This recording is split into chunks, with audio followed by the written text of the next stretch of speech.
December 9 నుంచి జరగబోయే assembly సమావేశాలపై BRS వ్యూహాలేంటి? BRS అధినేత కేసీఆర్ నాయకత్వంలో జరిగిన ఎల్పీ సమావేశంలో ఎలాంటి ఎత్తుగడ అమలు చేయబోతున్నారు? ఎమ్మెల్యేలకు కేసీఆర్ చేసిన దిశ ఏంటి? ఎర్రవెల్లిలో కేసీఆర్ అధ్యక్షతన బీఆర్ఎస్ ఎల్పీ మీటింగ్. అసెంబ్లీని రణరంగంలా మార్చే ఎత్తుగడ. కాంగ్రెస్ తో అమీతుమీ తేల్చుకునే వ్యూహరచన. ఏడాది పాలనలో ఏం చేశారని ఉత్సవాలు? అస్త్ర శస్త్రాలను సిద్ధం చేసుకోండి. ఎమ్మెల్యే ఎమ్మెల్సీలకు కేసీఆర్ సూచన. జనం గొంతుగా జనం వాణిగా వస్తున్నాం.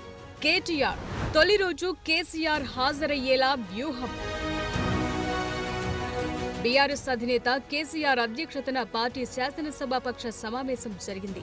ఎర్రవెల్లిలోని కేసీఆర్ నివాసంలో జరిగిన ఈ సమావేశంలో బీఆర్ఎస్ ఎమ్మెల్యేలు, ఎమ్మెల్సీలు హాజరయ్యారు. ఈ సందర్భంగా సోమవారం నుంచి ప్రారంభమయ్యే అసెంబ్లీ సమావేశాల్లో అనుసరించాల్సిన వ్యూహంపై కేసీఆర్ తమ పార్టీ లీడర్లకు దిశానిర్దేశం చేశారు.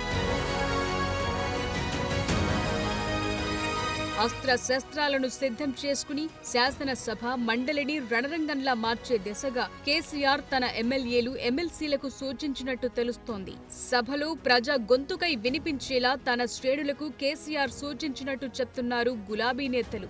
హైదరాబాద్ లో ఫార్మా కంపెనీల కోసం 14,000 ఎకరాల భూములిస్తే వాటిని పెండింగ్ లో పెట్టారని, లగచర్ల, న్యాల్కల్ దళితుల భూములను పరిశ్రమల పేరిట గుంజుకున్నారని, దేశంలోనే గొప్పగా అలరారిన గ్రామ పంచాయతీలు సమస్యలతో కొట్టుమిట్టాడుతున్నాయని, గురుకుల హాస్టళ్లలో సమస్యలు తాండవిస్తున్నాయని, ఆహార నాణ్యతా లోపంతో పిల్లలు పడరాని పాట్లు పడుతున్నారని, వీటన్నిటిపై అసెంబ్లీలో పక్కాగా అధికార పక్షంపై దాడికి దిగాలని గులాబీ బాస్ పార్టీ లీడర్లను ఆదేశించిన సమాచారం.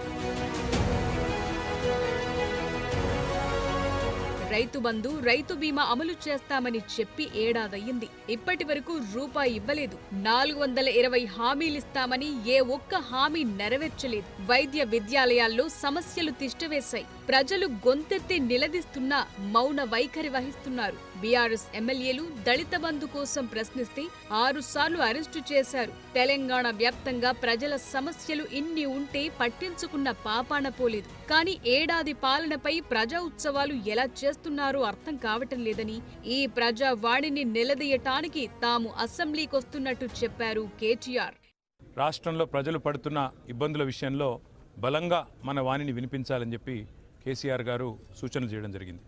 రాష్ట్రంలో ముఖ్యంగా గ్రామీణ ప్రాంతాల్లో ఉండే రైతులందరికీ భారత రాష్ట్ర సమితి తరపున మేము చెప్పేది, మీ గొంతుగా, మీ వాణిగా మేము ఇటు శాసనసభలో, అటు శాసన మండలిలో తప్పకుండా ప్రభుత్వాన్ని అన్ని విషయాల్లో, అది రైతు భరోసా కావచ్చు, రుణమాఫీ కావచ్చు, మిగతా విషయాలు, బోనస్ కావచ్చు, రైతు కూలీలకు ఇస్తామని చెప్పిన హామీలు కావచ్చు, అన్నిటి విషయంలో ప్రభుత్వాన్ని నిలదీస్తామని చెప్పి మీకు హామీ ఇస్తా ఉన్నాం.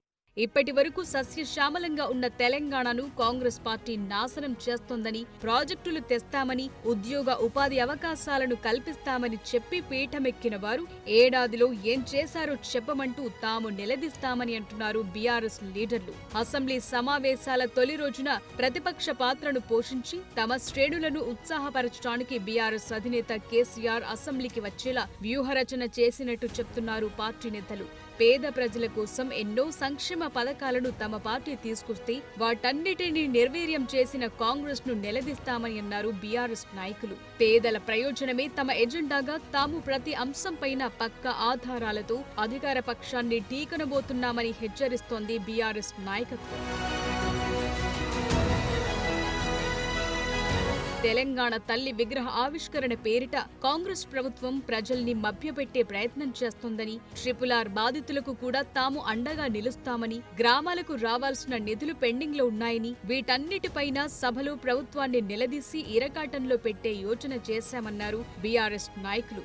అంతేకాదు, ప్రతిపక్షంగా తమ సలహాలు, సూచనలు పాటిస్తామని చెప్పిన అధికార పక్షం తన మాటను తానే గాలికొదిలేసిందని, అప్పటికీ తాము ఎన్నో సమస్యల గురించి చెప్పగా వాటిని ఎంతమాత్రం పట్టించుకోవటం లేదని, కాంగ్రెస్ ది పూర్తి రాజకీయ పోరాటమని కామెంట్ చేశారు బీఆర్ఎస్ లీడర్లు.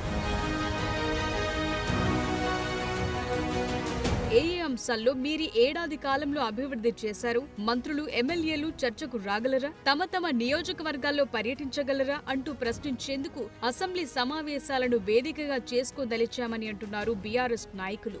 రానున్న రోజుల్లో బీఆర్ఎస్ కు ప్రజాదరణ ఎలా ఉండబోతోందో మీరే చూస్తారని, ఒక్క అవకాశం అంటూ రాహుల్, రేవంత్, ఇతర పార్టీ లీడర్లు పాదయాత్రలు చేసి జనాన్ని నమ్మించారే తప్ప అధికారం చేపట్టి ఏడాది గడిచినా ప్రజా సమస్యల పరిష్కారం ఎంతమాత్రం చేయలేదని, ఈ అంశాలపై తాము తిరుగుబాటు చేయటానికి ఈ అసెంబ్లీ సమావేశాలు ఉపయోగించదలిచామన్నారు గులాబీ లీడర్స్.